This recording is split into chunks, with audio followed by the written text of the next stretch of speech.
Welcome back to another episode of Giorgio Says the podcast. Today's special guest is Femme Tarot's Nathalie, who has a YouTube channel. She's on TikTok, and she is a psychic medium, but she's just as obsessed with housewives as I am. So we had an amazing time on today's episode, and we even got a visitor from the other side to give us some intel, and it was wild, you guys. So if you guys love these podcasts, please make sure that you subscribe to my YouTube channel at Giorgio Says. Also, check me out on TikTok, again, at Giorgio Says. And make sure you listen to my podcast wherever you get your podcast from. Now, let's get into the episode because it was quite meaty. Welcome to the Giorgio Says podcast. How are you? I'm so excited and thank you. Oh my gosh, I'm so excited. I can't even tell you how long I've been waiting for this moment. Like, I manifested it, if I'm honest. I envisioned this moment a long time ago when I saw your channel. I was like, I don't know. I've been all about manifesting the last year because I really took the time to, like, not to bore you, but I just had this journey that just like was so fast and things were happening so quickly, but also nothing was happening at the same time in terms of being in the pandemic and just being at home. But it was actually a blessing in disguise for me because I was able to work through a lot of my like shadows and different things. And that's what really inspired me to get on here and start doing this. And I started my TikTok in July and now I'm here. But I know. And I've got to say one thing, because we'll talk about this on your reading, during your reading. But remember I sent you that DM on TikTok and said you're doing a great job, and I mean it. Okay, I don't normally do that, like just I really appreciate it. But I also had a vision, honey, that you're going hi, and I see you working with alongside not just like social media, like not just TikTok and YouTube and podcasting, but I see you also working in media, but slightly in a different sense. This is what I'm getting, but we will do that during your reading where I will be able to tap in and get more details. But you're doing a great job, and I don't know, we don't know each other, but I'm very proud of you. Oh, I really... Okay, so because I see your soul. I see your soul, Giorgio. I see your soul, and I see that you're really genuine. Like there's light that comes through you. So I mean, it's well deserved, and I do feel that you've been through some rough patches as well. I really I'm gonna get emotional. Sorry. Oh, I see that. Oh, I'm sorry. No, it's not bad. It's just I'm just like, this is so weird to say, I guess. I'm just proud of myself. You should be. I know that sounds like odd to say, but I've been learning to say that to myself because it's so important. And I am. So that's why I try to be like, I call things out and I'm grateful for them in the moment. And I try to be aware. And so I really appreciate you saying that because I know we don't know each other, but just that alone, I don't know. It just means a lot to me. So I appreciate it truly. So yeah. Keep going. I know you're a sensitive soul. I feel that. Yeah. But keep going. You're on the right path. You're doing great. Keep going and use YouTube more. That one piece of advice that I can give you is that I think it would be great on YouTube as well, aside from TikTok, because you can be heard. TikToks are so short. And if you want tips or anything for YouTube, I'm here. I'm more than happy to help. I mean, YouTube is the place, and I think you're gonna skyrocket once you properly use YouTube, if you know what I mean. I think that's been one of my like insecurities is that I'm not familiar with it enough, and so I don't know the right strategy, and I don't want to approach it too hard the wrong way. So, but yeah, we should definitely have a conversation about YouTube for sure, because I'm here whenever you I think I'm testing the waters with YouTube by doing these podcast episodes now and putting them on the channel to keep myself accountable, to just try to get it structured. But I think my ultimate goal is to build out a YouTube channel because I would love to be a part of that community too, for sure. I think it would be great. And keep, like as I said, you can ask me anytime, whatever you need. I'm gonna anyways promote this on my social media. I've gotten like a lot of like good feedback when I posted on my stories. Same. So, it's a step-by-step process and you're on the right path and you're doing the right things. So keep going. And I'm so proud of you because, Thank a you. lot of these, yeah, and I'm going to give you also some tips about YouTube and some of the content creators that you should be a bit wary of, but I think you know already. Or so it sense. I think you do know I think you know where I'm going with that. I think you saw my story. So, but you know what? At the end of the day, I'm just grateful that it was important enough to be shared at the end of the day. And although, I get that there's not going to be everyone that's going to be supportive and, whatnot, there have been more positive, like there's just been connections that have been positive on the same level or higher.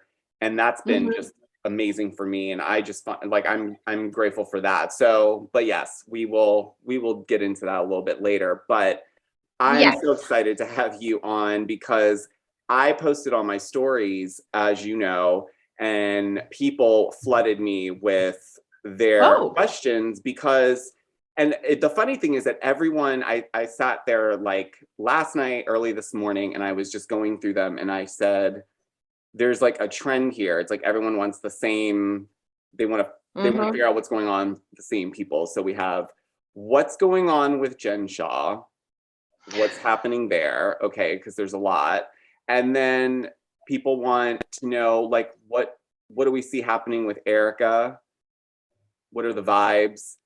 And I think the other one was Mary Cosby. There's just a lot going on with Mary Cosby in the church. And as you know, she didn't show up to the reunion. So, there's a lot of things that have come out with her cousin recently doing, she was on Sherelle's World, doing an exclusive interview with her, just breaking down everything. I think that's the second time, isn't it? No. Oh, no, it wasn't. The uncle was I the think first one. Oh, it was the uncle. All right. Okay. I think so.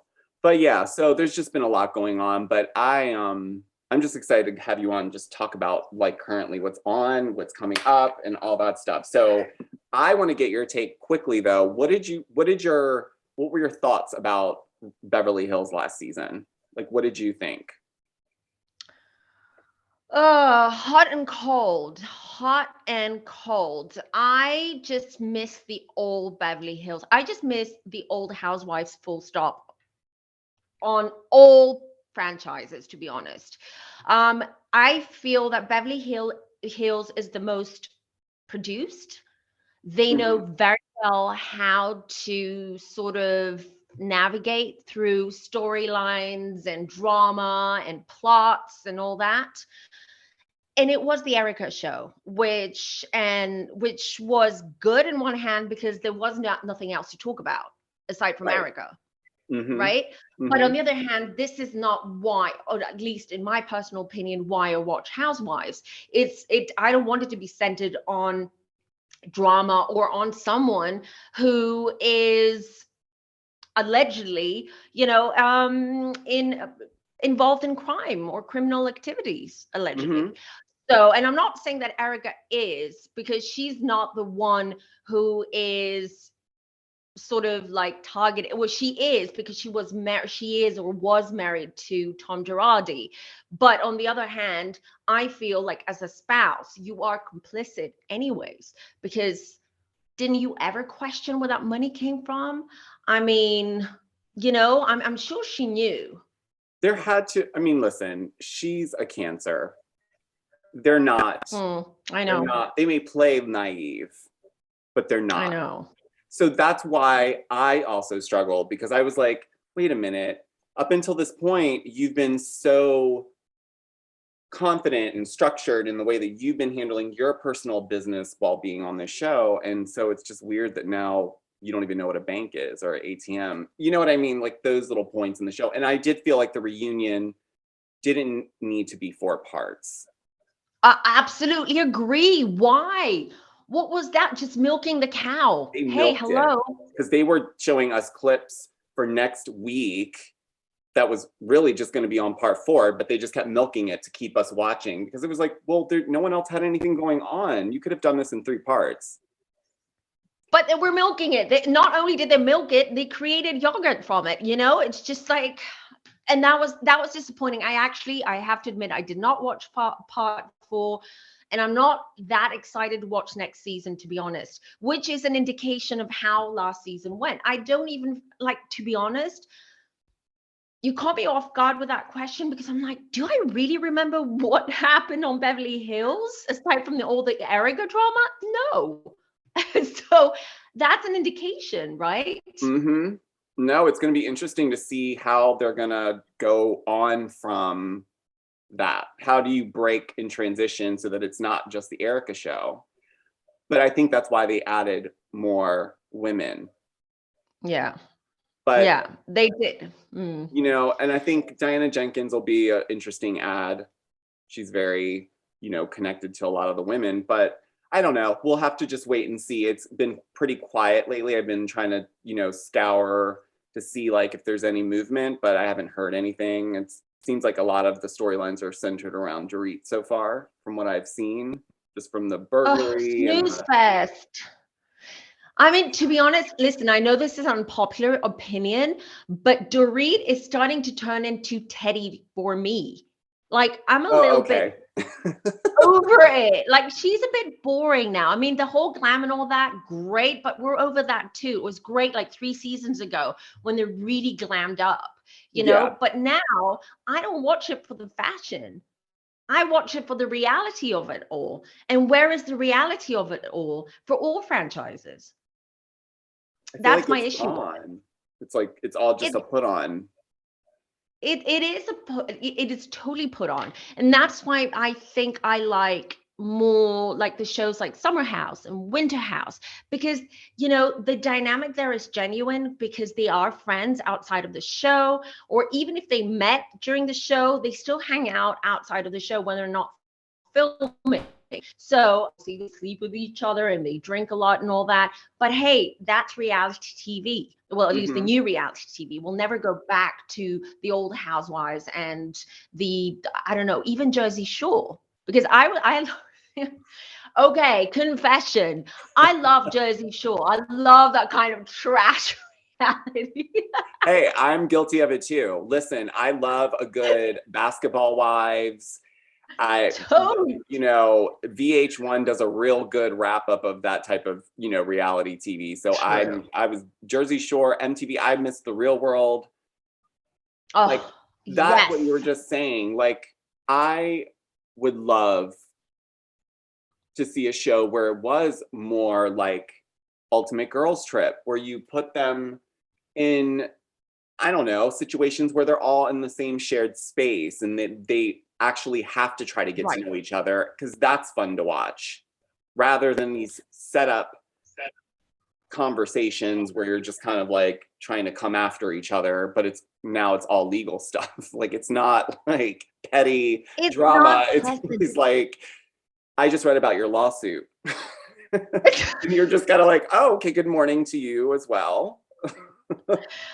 It's the same with OC now, where we just we just met Noella, and then suddenly there's all that drama around Noella and Sweet James and all that. And I'm like, oh, why? This is the 3rd franchise that we have to deal with this. Yeah, I mean, it was great the first time it ever happened, but you know, now we're all like, okay, is that it? That's why everyone's kind of pivoting towards Miami. They're pivoting towards Sunset, selling Sunset. Yeah, that's overproduced too. But it's the style and the feel of it is very, very different, because the focus is on the real estate porn, and obviously the women. So that makes it interesting because there are layers there. But where are the layers in Beverly Hills, OC, New York even? Look at what happened to New York. Oh my gosh. I mean, that franchise needed it though. I think New York specifically, we needed to kind of relook at the situation. But yeah, OC, what do you think? What's your intuition on the whole Noella thing? Do you think what everyone's been saying, or what do you think? Well, I think, listen, I felt really bad a couple of episodes ago when she was crying, and Nicole, was it Nicole or Jen? I keep confusing them. Nicole, which is being very sort of aloof about her sort of breaking down, Nicole. crying, when she found out Nicole was served with papers and she was allegedly broke and et cetera, et cetera. So I felt bad. I felt that was genuine. Okay. That Hmm. pain was genuine. I could feel that. But I do feel that there's something there. There is some darkness there when it comes to Noella. That is, it's shadow. It's behind all those layers. There's something dark there, and I feel that a lot more is going to come out about Noella and James. Let me just say that. Whoa. Okay. Hmm.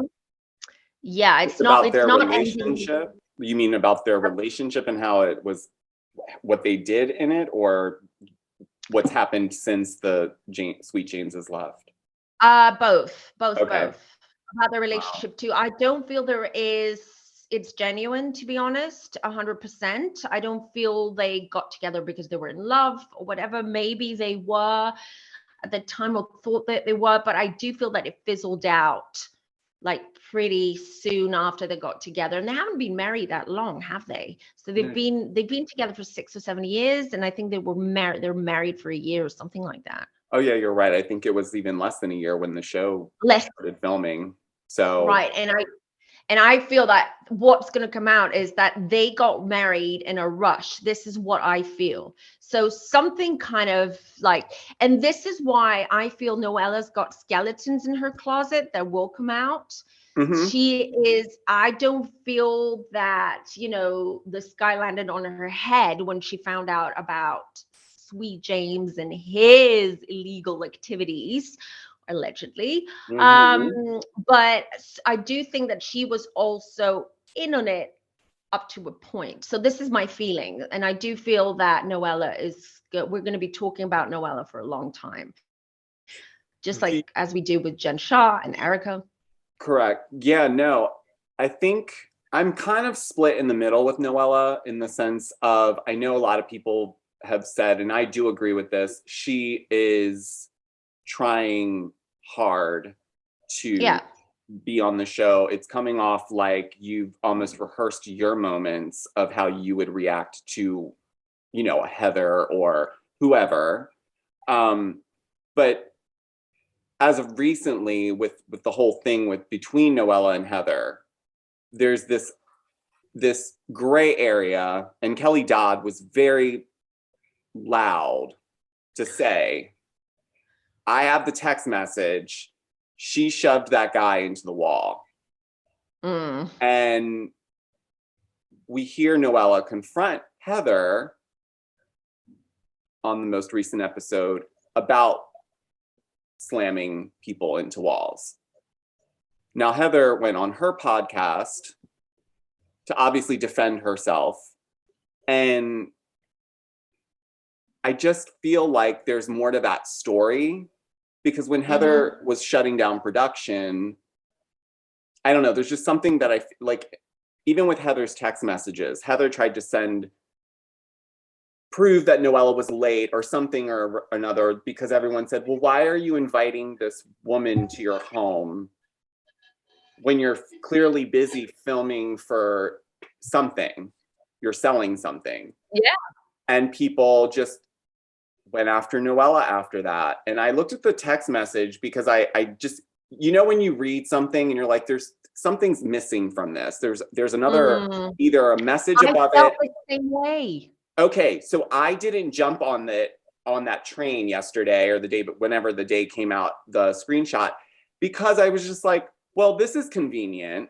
It doesn't even really say that you were not busy, though. It just said that it's just a general statement. You were just saying, I'm locked in with these shop QVC type videos, but you never said anything about a time. But then you claimed on the podcast that you told 4:00, which then Noella shared the production email that said call time was 4. And then she shared the production text message that said, what is your ETA? And she said 2 minutes. And then she said at 3:54 p.m., I'm at the second gate. And then at the bottom explained that she was made to sit in her car because she wasn't allowed to even come in to use the bathroom. So I feel like either production had a hand in messing with that whole situation, or Heather was messing with production to make it, because Noella, she already knew Noella had said those things about her. So I could see her doing that, but I don't know. It's just, the whole thing is just, I don't know. I don't trust Heather. Let's just say that. I'm not saying Noella is clean, but I'm just saying I don't trust Heather. The whole like tantrum she had where she shut down filming and production when she found out about Nicole being there. I was like, and then next episode, they're in the same car, just driving together to an event. I don't remember where they were going. I've got terrible, I'm hunky dory. I'm like Dory. I forget, and I was like, what's going on here? And that's where I was like, ooh, okay. This is like my intuition was kicking in. And I was feeling that reaction, Heather's reaction was way too overdramatic and exaggerated. Okay. Because the next minute, she and Terry were just comforting Nicole. And I was like, what is going on here?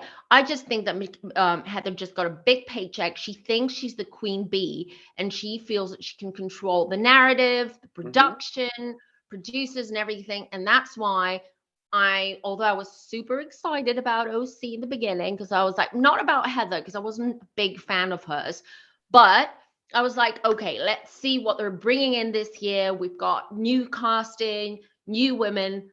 Now I'm like, I don't even know if I want to continue watching, because this is a Heather show, and I don't want a Heather show. What do you think? I definitely agree with you there. I mean, I definitely don't trust Heather. I never have, honestly. And I do believe that there's been multiple people, multiple claims that all say the same things. I mean, I have friends that work on different production companies for the different shows, and there's a lot of people that left that show because she was coming back, because they didn't want to deal with it. So allegedly. There you go. That explains a lot. And you can see it from her attitude, from her energy. Like, she's got a cocky, arrogant energy about her, which does not, like, to me, why? You were away for so long. You just came back because I feel that producers were desperate to save the show. So they thought, 100%. Okay, let's bring back Heather and, look at her house and let Heather sort of show off her money. Which, again, that to me is a bit, I know that we watch these shows because we like the opulence of it all, and, what they're wearing and where they're living, etc. But she's overdoing it. Like, they're over sort of exposing their wealth. And that, again, is a red flag, because when people show off their wealth so much, it means that they've got a dirty skeleton in their closet. Some would say, allegedly, that they're trying to create a pocket listing by having it so exposed on the show, which is why we get so much of the interior of the house. And, she talks about it so much. Like, even on her podcast, she made a big thing about how she built her podcast studio on the other wing of the house because it's quieter. Yeah. And that's why her and Noella went there, to have the conversation so that everyone wouldn't hear, because, her house is so open and big, everything echoes. So that just tells me they are selling their house. Their house is overpriced then, because if they need a whole show in order to pocket list their house, it means it's overpriced. They're trying to add value to that house. Just saying. Oh, yeah, because it's now been on the show. Yeah, so it's overpriced. They can't sell it. Probably they tried selling it. And who knows, they might have money problems. Listen, we're not here to speculate what's going on in their bank accounts for sure. But I just think, especially after 2 years of what's been going on, with this whole thing that's been going around, I think it's just too much. It's just too arrogant, and it's offensive to a point where and the way she acts. Do you listen to Jeff Lewis, by the way? Sometimes I'll catch some of his episodes. I mean, I know he doesn't care for her, and he's made claims as well. So yeah, and I like him, and I do listen to his show, to his radio show. And he did share a story about Heather and how she treats like wait staff and people. And I wasn't surprised at all. I could totally see it because that's the kind of the energy I get, you know. Mm-hmm. I think she's forgotten where she's come from. Mm-hmm. And I don't know where she comes from. This is the feeling I'm getting, right? And it Mm-hmm. comes off so abrasive on the show that it's not pleasant and it's not entertaining to watch. And see, here we are talking about Heather and we're talking about Noella, but we haven't talked about any of the others because they don't have a storyline. Like Shannon, poor Shannon, she's hanging on a string on that show. I don't even know what I can even say about Shannon because the poor thing. I mean, listen, I don't want to say poor thing because I really do think that there's more to that story of her not knowing Nicole. And what she did there was plant a seed because she knew Gina and Emily would bring it up and then she could play victim and be like, wait, you guys threw me under the bus. This was off camera. How dare you do this to me? I didn't even know. But there's clearly more to the story of why that bothered Heather so much. And it's interesting because this upcoming episode is Nicole's last episode. What? Is it? It is. And so when they were filming, Nicole was originally supposed to be a housewife. She was testing, meaning sometimes they give you the 2-week contract, say, let's see how you do. So originally that's what they were interested in because she was connected to people. And I guess, I mean, it seems like on the show, Heather and Nicole and Terry are fine based on that odd scene upstairs in the house when Nicole was hysterical and they were all making jokes and whatever. But yeah, she's not going to be on. And they're saying it's because she's had issues with production. But I think from allegedly what I've been told is that Heather had a lot to do with phasing her off. Oh. Because I think there's more there that because even Noella recently, I think they showed Noella when she confronted Heather about how, when she was upset the night before, but then after she talked to you, it was like she dropped it like nothing was even a thing. And then they go back to that one clip. And so it was just really interesting. So I was starting to think, I'm like, wait a minute. So then, of course, I'm nosy. So I went and looked up Terry's Yelp reviews. And those were horrible to read and scary. And I'm like, how is this not being brought up in any capacity? And how are you on a show called Botched? But nonetheless.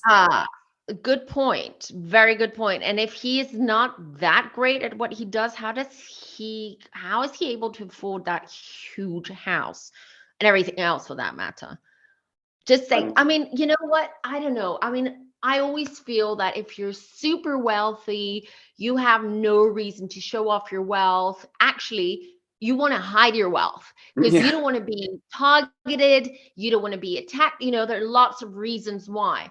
And it's always suspicious when they go on these shows and they show off what they've got.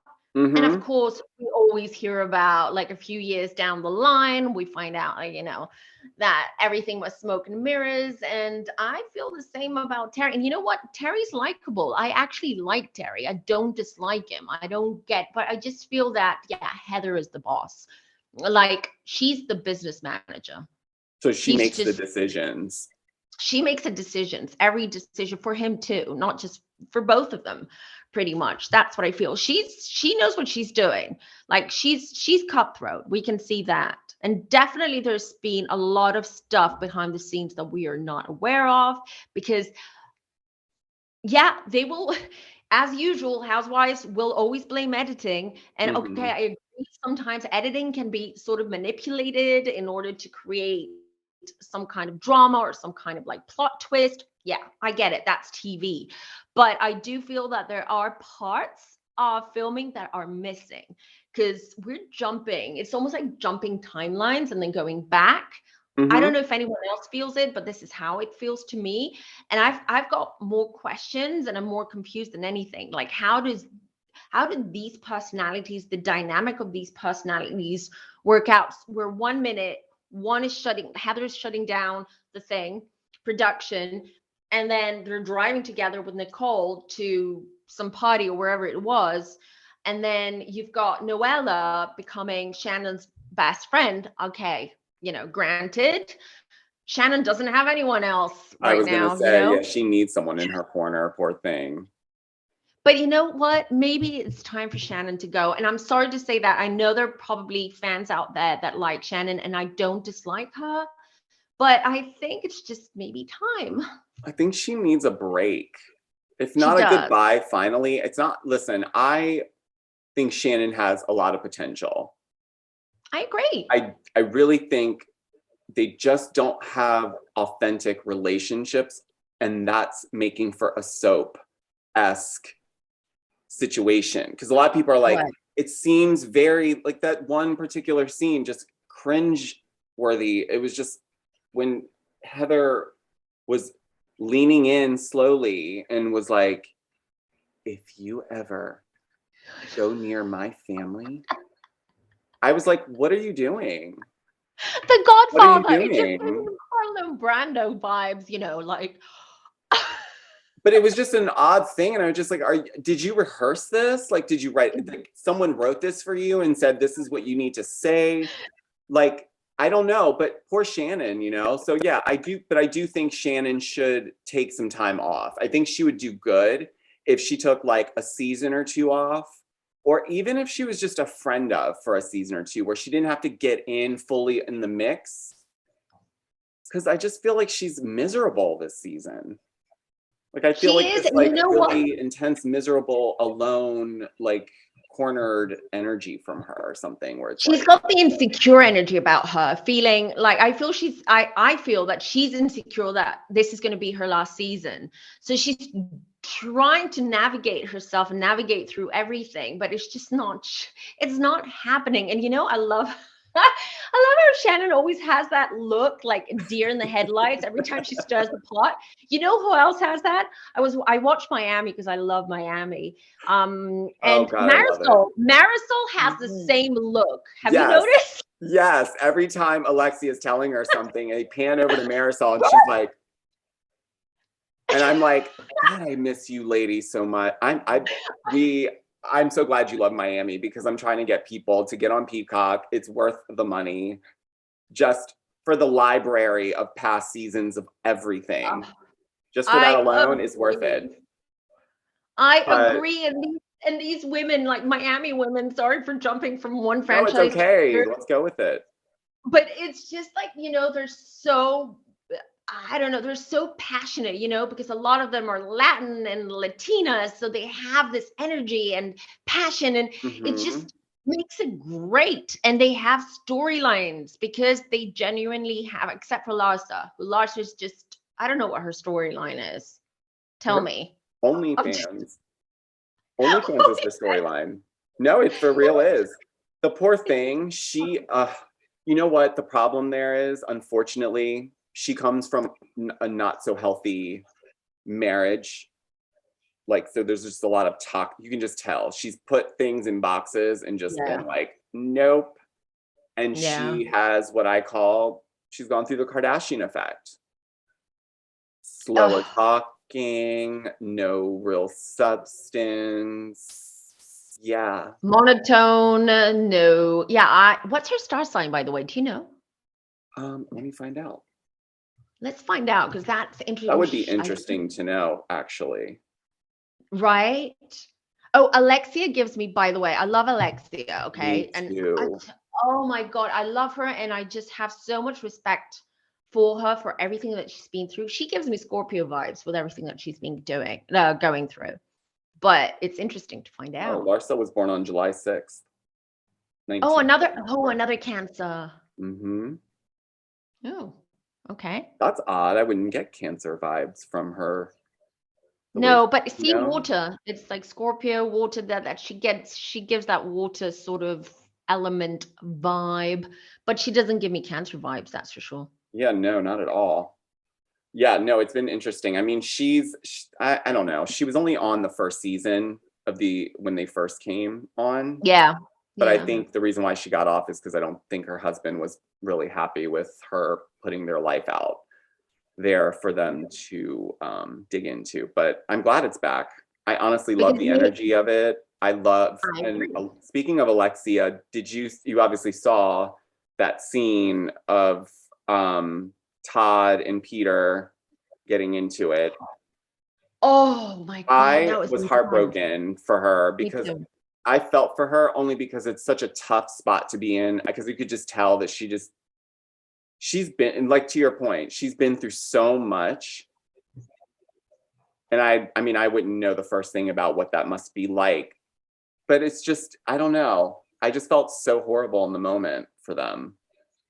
I did too. And as a mom, I'm a mom as well. And if Yeah, that is a tough spot to be in where you're like, you have to mediate between love, your your future husband and your son. And because let's not forget what the kids have been through as well. It's not just Alexia. The kids have also been through so much. Imagine, losing their dad and then finding out that their dad had a whole different life.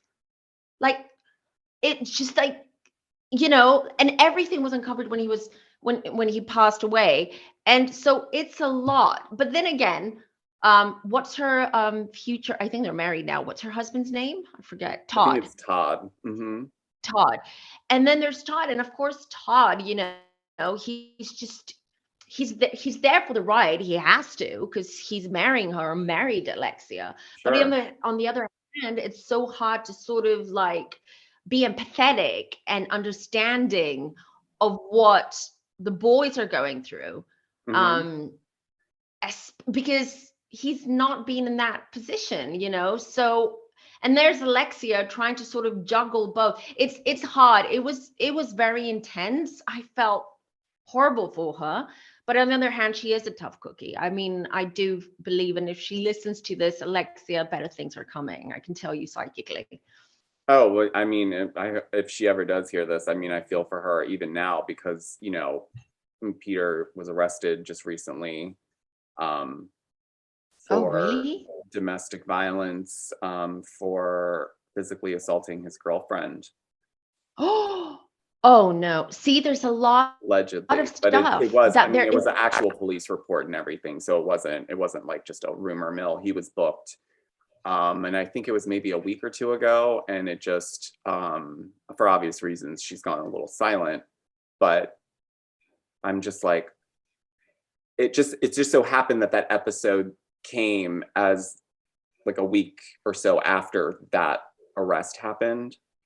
And it Yep. just that's why I think it also impacted me a little bit more, because I'm thinking about now Yeah. and like, what did that do to the relationship now? What I'm Right. saying, because it seems like they Oh, need to find a way to gel and have some sort of common understanding. Like, Todd yeah. needs to somehow have some sort of way to build empathy with what Alexia has had to endure and what she has to do as a mom, but at the same time be able to be honest with her, because I think it's okay Right. if he needs to express things. He is an outsider, so I think there's benefit to that sometimes. Sometimes having an outsider can help you maybe work on things that you weren't looking at before, because you're, True. you're only stuck in what you see, and that's all so that's what I think. I agree, absolutely. But obviously, if that happened, the kids, well, both of them, I mean, Peter had to deal with his brother's car accident, with his dad's death, Hmm. with everything that came after that. Oh, So, I mean, the kids need a lot of support. And I don't think one thing that I hold it against Alexia, don't put your kids on TV when things are so vulnerable, and so soon after. that's Just one thing just that. I would probably have been like, the kids are off Yeah. limits, just for that Yeah, reason especially alone. now. Because I mean, just all the stuff and I'm good for her for wanting to sit down and talk to her ex-husband's lover. I don't know many women that would have wanted to do that, or even talk about it rather on TV, but good You for know why I her. think she's so cool, calm, and collected? Because I thought I analyzed it and I tapped into my intuition for that. Because sometimes I do. I try not to do that when I watch the shows, but sometimes I get messages come through, and we'll get Hmm. to the Jen Shah of it all. Yes. Um, I know that's a hot topic, Oh, but with Alexia, um, what was I lost my trail of thought right now, what I want to say. Oh yeah, that what I was picking up is that I feel that one of the reasons why she was so calm and collected when she found out about her husband and being gay and having a lover and all that was because I feel that she knew intuitively, at least. And she's a Cancer, water sign, so they're highly intuitive water signs. So I think that she knew. Maybe even someone told her, or she had some kind of evidence or facts around it, and she kept it quiet because she does respect. You can see that she has a lot of love for her husband, for her late husband, and respect. So I believe that, but I think that they definitely have karmic. I can tell you now because I just got it now, just came through. Karmic relationship between her and her her late husband, and they were siblings in a previous lifetime. Oh, wow. But yeah. So they came into this life as husband and wife. And in order to overcome sort of like a karmic pattern that's been going on with the two of them. But unfortunately, they will have to reincarnate again next life. It hasn't been fulfilled, unfortunately. So they will continue to meet each other basically until things they will continue to reincarnate, as like taking the main role. So whether it is siblings, husband and wife, best friends, cousins, whatever it may be, they're coming back and they will have to hash it out, those karmic sort of patterns that they have from past lives. So this is what I feel. And he's, for whatever reason, I'm tapping into him because he's sort of like coming through. He's taking a peek because we're talking about them. Okay. Yeah. And I get good vibes from him. Like, I feel that he was a good person. He was trying to be righteous as well. And he was struggling a lot with the whole, being gay and with his sexuality and orientation. And this is part of the problem. I feel that he also had health issues before, like he had some kind of chronic health issue, he's telling me. So before even he passed away. And part of that, it was psychosomatic because he was really sort of drowning and keeping down those needs and those feelings he had and how he saw himself. I feel he was struggling with himself a lot. Like I want to say love and hate, but there wasn't love towards himself. There was more disdain in a sense.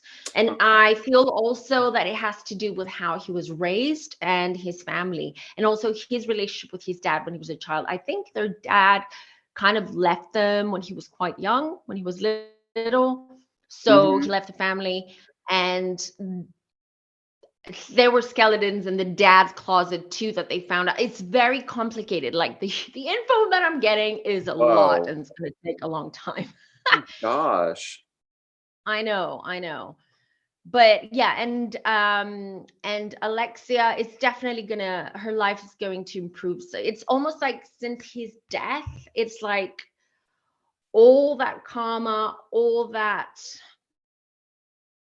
darkness that was surrounding her is clearing away now. It's like she's entering the second chapter of her life, which is going to be very, very different.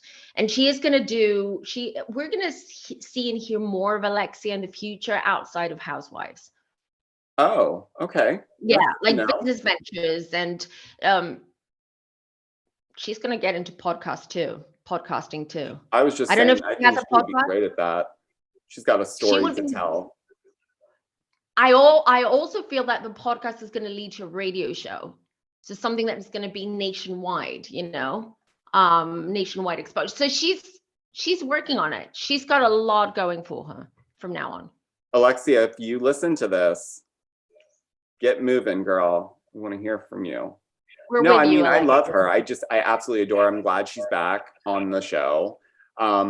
I will say, and then we can quickly move on, but I will say for Miami, I'm a little disappointed we don't have Adriana and Marisol full time. I agree. I think we had a big miss there, and I feel like what's going to end up, from what I can see thus far, Adriana is in every episode. That's Marisol's so in true. every episode. It's like, come on. No Adriana. Mojito. Why? And you're still using Adriana's intro song, so the least you could do is keep her full time, you know? Oh, interesting. Did you know that? No. The intro song to the taglines for that franchise is Adriana's song. It's called "Feel the Rush."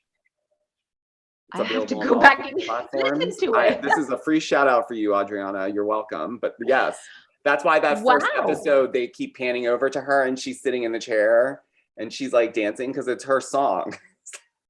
Oh my! And she's not even a housewife. Oh my! Shady producers, shady. I'm like, I would be pissed. Oh my God! I would. What do you think of, really quickly before moving on? What do you think about Julia? Because she's very different energy, different style, right? And then we've got Martina, who is a tennis legend. I love tennis. I love her. Honestly, I'm happy that this is happening because I think it exposes a lot of different dynamics between people that are in same-sex relationships but are still friends with same-sex hetero, you know. So right. I think it's a great dynamic. I think it's interesting, the dynamic between Adriana and you know, I don't know Julia? What's going on there. And yeah, with Julia and Adriana, I mean, I know that they're friends and I know they're probably playing it up more for the cameras. Yeah. Because they know that that'll be sensationalized and whatnot. But then some episodes, like her birthday dinner, I almost was like, Martina probably was like, maybe this was not a good idea to do this show, because it seems like they were just going off. But I don't know, maybe Martina's in on it too. But I love Julia's her personality. I love her energy. Even when I didn't know much about her in the trailer when it came out, I was like, I think I'm gonna like her. Like I agree. The warm energy with her. Like she seems genuine and authentic, so I don't have a reason to like look at the situation oddly. But I like the way she's meshing with the girls thus far, though. I agree, because she's very different. It seems like she's the level-headed of the group, right? And Martina, really quickly, I'm gonna say that I do feel she's got a very dry sense of humor. Okay. And I do, this is what I pick up. I just think that she's enjoying it. She's just more dry. She's got a dry sense of humor. I don't think she worries about Adriana and Julia. I just think they're just what you said. I think they're just playing it and acting it for the cameras. And there's no chemistry. I don't sense anyways that there's chemistry between Julia and Adriana, to be honest. I don't either. I feel like it's mostly just a play for the camera, like, because they're friends and they're comfortable to do it and everyone's in on it and they think it's funny probably when the cameras are down and think that it's going to be great for the show. I agree. Because ultimately this was a reboot, so obviously people had to really put their all into it. But I will definitely going to continue to watch, and I hope that it gets another season after this, and I hope we get to see a little bit more and they get a bigger budget and we get to see what's going on there. But let's please talk about Jen Shah, because the Jen Shah of it all. The Jen Shah of it all, exactly. Did you watch last week's episode? Obviously, I'm sure you did. I have. I watch everything. That terrifying bus ride. That bus! I'm gonna have PTSD with like mini black buses. You know, I'm just like that was. Listen, I'm not a big Lisa fan, especially this season. But I have to say, I'm with Lisa on this one. That was uncalled for, and my God, Lisa just gave us like ghetto vibes when she was like, and I'm like, whoa, where did that come from? She really did. She snapped. She literally snapped. But you know, imagine that's edited down. Imagine how long Jen was doing that to her to be able to. She was poking. It was Georgia, just, she she was was poking. provoking Jen was her, poking. trying to get her to do, I don't know what she was doing, but ultimately, this is where I question Jen. You're on a reality show. They're also not getting paid that much. The fact that you're staying on the reality show, it's not like Erika Jayne where she's getting $68,000 an episode. Show up. You're getting $6,000 an episode, Jen. That's what you guys signed, and you know, shout out to Tamara Tattles for giving us salary details on that. She has to pay the lawyers, doesn't she? So. And I think that, you know, but yeah, so I think the whole thing with Jen and Lisa, I'm definitely siding with Lisa on that, only because I understand what the issue is between it.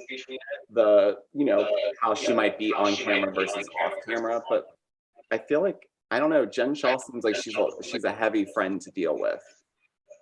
Like, I feel like she would expect a lot from you, you know? I wouldn't trust her as a friend, to be honest. This is not, I mean, I do feel that if she's in a good mood or she wants to support you, she's super loyal. But I think that, you know, that can change any minute with Jen Shah, depending on where the wind blows, in a sense. And I forget where her star sign is right now. I forget. I think no, Sagittarius. Lisa's a Sagittarius, and so is Meredith. But Jen Shah, listen, I will only say this. I do understand that Jen Shah was under immense pressure during that scene because of everything that was going on, right? Mm-hmm. So it all had come out somehow, somewhere, and it did to Lisa. But on the other hand, it does zero favors for Jen Shah when she behaves this way, when she throws tantrums, when she's a meanie, because she's got dark energy. From the first moment I saw her, I was like, I love watching her on TV. I love, like, season 1. I was like, I love Salt Lake.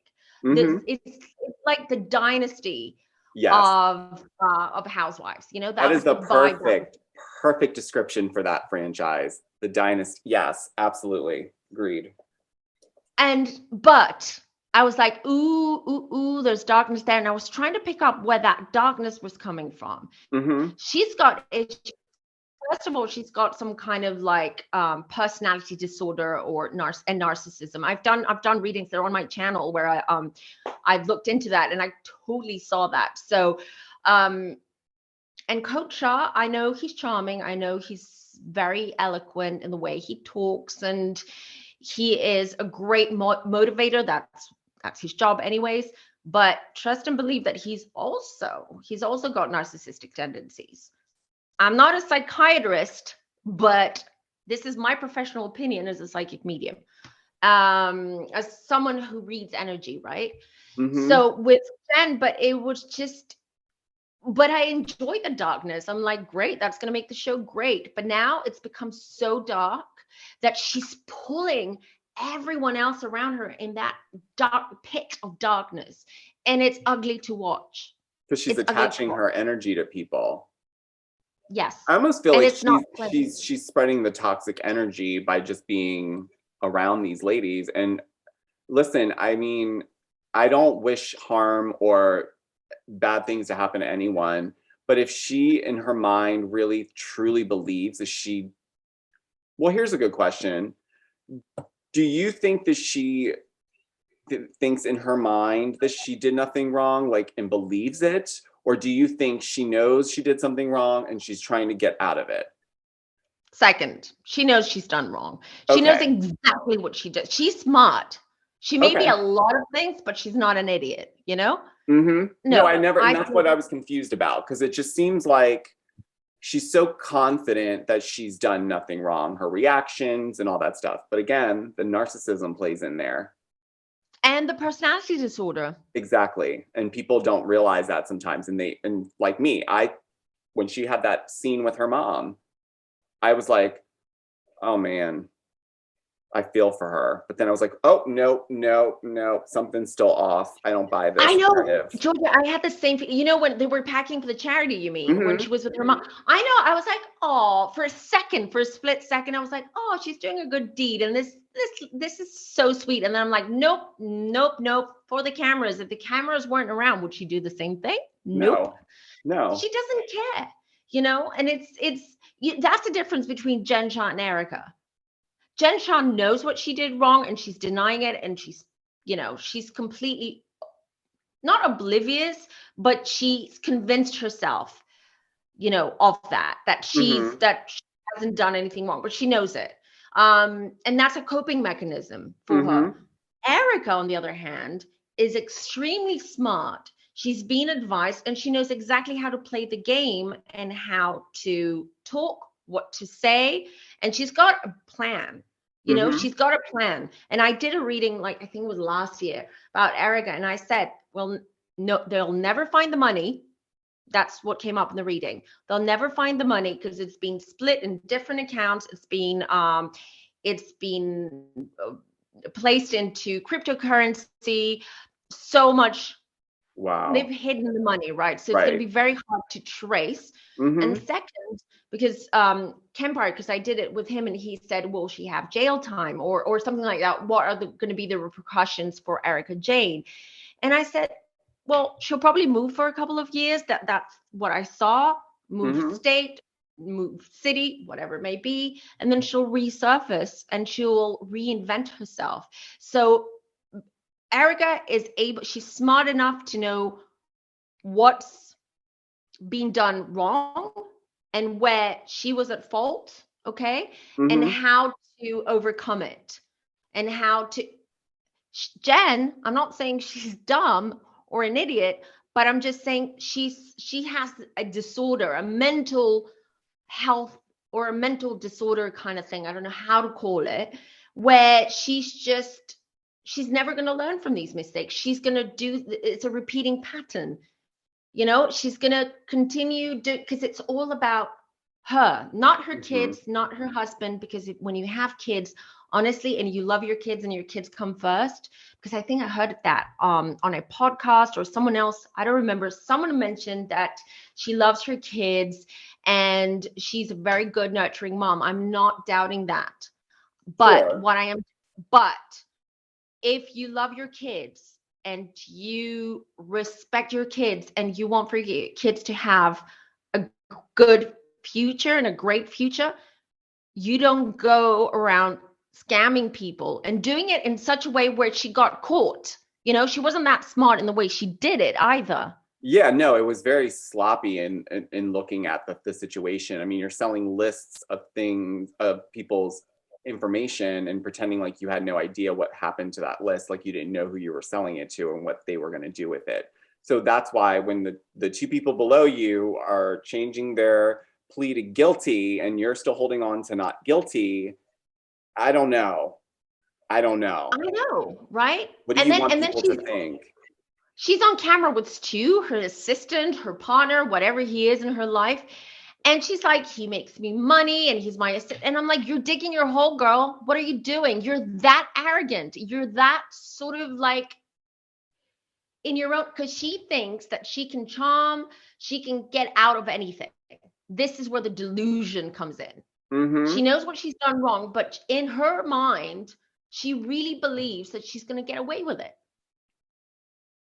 She won't, by the way. Actually, like there's no one, it's almost like there's no one there to check her, to be like, what are you doing? Same with Erika too. Like whoever's in their circle, they don't hold them accountable for anything. Yeah. Or really try to, do what's best in their best interest to rebrand or to move on from some type of scandal. I mean, obviously Jen's in the middle of hers. So it'll be a while before she can even have that conversation if she doesn't go away. But I don't know. I mean, we'll just have to keep watching because apparently there's a plot twist towards the end of this season, which is why, yes, this is why Mary was triggered not to go to the reunion. And Andy even said on his radio show recently that he had spoken to Mary on New Year's Eve and got the feeling that she wasn't going to show up. based on their conversation. But he said it was Mary's story to tell, which makes me think it had a lot to do with what they're probably going to expose. They've already been filtering. They've thrown Cam's name out there multiple times at this point. They've asked questions. Now, my only thing with that is why is Meredith so, tight-lipped about it, and why are they so hand in hand? So I always think that's a little bit odd. Yeah, I heard someone say that probably they've got something on each other, or Mary has something on Meredith actually, and that's why Meredith is sort of defending her in the way that she does, which is highly possible, because the Meredith of this season is not the Meredith that we got to know last season. I feel that she's so, okay, last season, what was her whole storyline? It was about her husband, which was boring. We've seen that 1,000 times over and over again on different franchises. We're over it. So, and she is the way that she is. And I'm not saying I dislike Meredith, but I'm just saying that what has Meredith done? What does Mary have that she's holding over Meredith to the point where Meredith is on TV defending a woman who's been racist, who has been accused of running a cult, of being horrible to people, in her congregation and otherwise. So I'm like, so that's going to be interesting, and that's going to be an interesting read, actually. I should do a reading, or we can do it together if you want. We should definitely do that. I mean, we should definitely look at the situation for Mary as this is something that she sees snowballing into an Erika or a Jen situation, and she was not going to go down that path.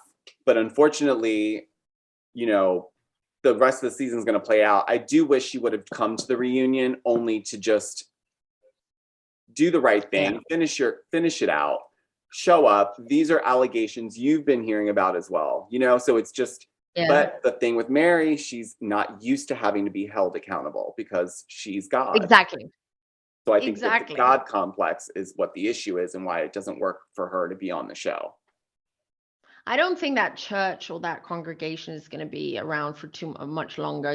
More and more people are coming out and confirming things that we know. We heard about Mary's church and Mary and her family and all that. I did a reading recently about it as well. So it's a mess, and she's going to have a hard landing soon. And also that's why she's going to disappear, because one of the things that I did see in that reading was that she's going to disappear. Like, I had predicted that she's not going to show up in the reunion and that she's going to disappear and all that.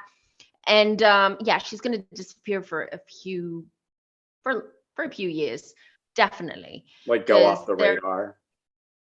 She's going to go off the radar, definitely. She's going to take her Louboutins and Louis Vuittons and Balenciaga bags and just disappear to the ether. Oh my gosh. Which is ridiculous. That's another thing. I'm like, last year we had Mary in her closet talking to the mannequin heads. And this year we have very unhinged situations going on. I don't know what to say. With regards to Meredith, I feel there's definitely more to her anger with Jen than just what happened with Brooks. Yeah, I think so. But I hope that they move past it. I heard that they did at the reunion. I think they seemingly at least agreed to move on, or try to, is what I heard. But we'll have to wait and see, because I think we have a few more, 5 or 6 more episodes left. It's a long season, isn't it? I think so, because I think a lot of it got held up when Jen got arrested, and there was like some where she wasn't filming with them for obvious reasons, and then probably they wanted to fill it. But I think I just read recently, I think Jen's pushing to get confirmation of her court date in March. She's ready to go. Well, one thing that I did look into, because I was asked whether Jen is going to go to jail, which she will, because I saw like a clear vision, but that was months ago. I was just watching Salt Lake City, and then suddenly I had a vision of Jen in orange behind bars, which is like a clear. And I think that what she's going to do, she's going to go to jail for maybe 2 or 3 years, or, you know, they're going to cut her sentence short, and then she's going to come out, and then she's going to monetize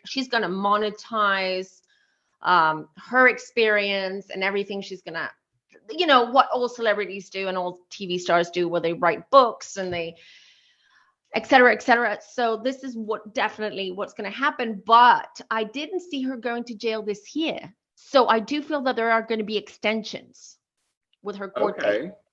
Yeah. Okay. So we'll still probably get like, to see her. Yeah, no, I mean, it's interesting because I know they want to keep filming this as it goes. So if it keeps being delayed, then she'll stay on the show more, because she'll obviously need the money for all the lawyer fees. Oh, yeah. Wow. You know, I really want to say thank you, because I know you're super busy, and I really enjoyed having you on today, and it's going to be the first of many. I know it. This was so fun, and please let everyone know where they can find you and where to find all of your content, please.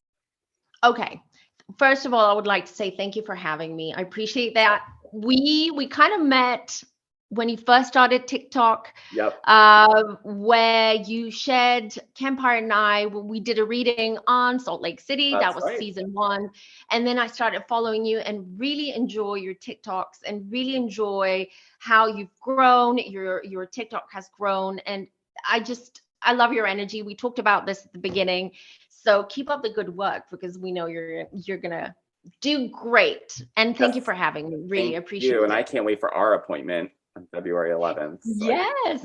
And we'll definitely do this again. And I think maybe we can do a reading around Meredith and Mary, because I didn't look into that, and just find out what's going on there. We're going to have to pin that and make sure we get back. Yeah. We'll come back around on that. But where can everyone find you? Right. So everyone can find me. I'm on YouTube. I've got a channel. It's called Femme Tarot. I'm on Instagram and TikTok, although I haven't really been doing a lot of TikTok, but I promise I will. It's just finding time to do it as Femme Tarot. So you can find me on all platforms, including Facebook, as Femme Tarot. And my website is www.femtarot.com if you want to book a reading, or if you want to find out a little bit about me and my background.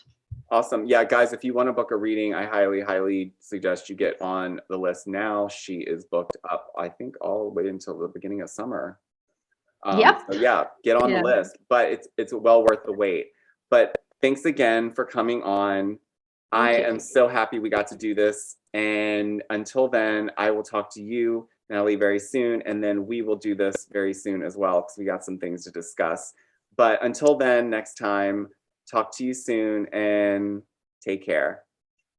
Bye, Nathalie. Bye. Bye. Bye. Thanks for listening, guys and gals. This was RHOSLC. See you next time.